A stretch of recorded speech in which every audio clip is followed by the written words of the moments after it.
In this video we have a king and pawn ending, and before we start, perhaps you want to figure out if this is a draw or white is winning.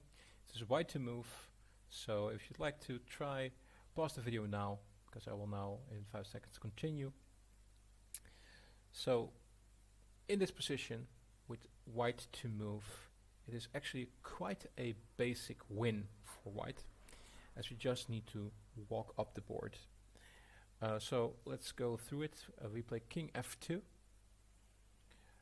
Black plays king f8, taking the distant opposition.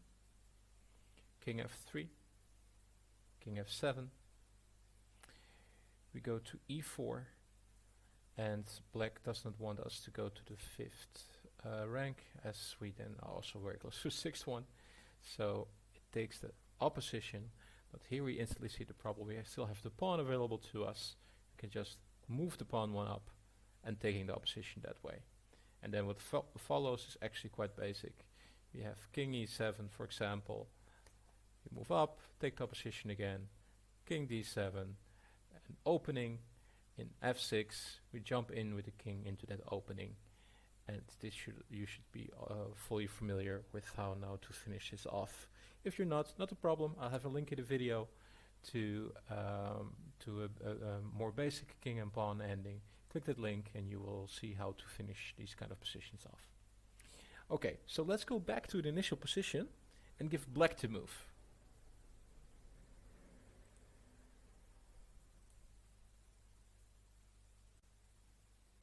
Okay, so we have now given black to move. Feel free to pause again to figure out if it's now a draw or if white still wins, as I'm going to continue in 3, 2, 1. So in this position, it's actually a very interesting one, much more challenging to play out than the winning version for white, but it's actually a draw, the proper play for black. Let's have a look. Black plays king e7. Clear enough, it takes the distant opposition, as you can see, and is looking forward to take the simple opposition. And well, let's just have a simple look if white would be accommodating and play f2. Then after king e6, king e3, king e5, we have our very basic king and pawn versus king ending, where black has the opposition and there's no way for white to progress. So we're not going to be so accommodating. We are going to move our king to d1 instead, and it actually sets up a bit of a nasty test for black. We continue with e6, and after king d2, there's actually only one move that wins for black. So actually more here than anywhere else. If you already found it, great. If not, try to challenge yourself and find that move. The only move that actually draws for black is king to d6, taking the distant opposition, leading to d3 and king to d5 and our basic position.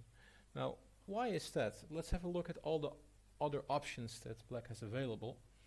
If black, instead of king to d6, chooses to play, let's say, king to e5, well, it's over very quickly because that's king e3, and now white is opposition and white wins.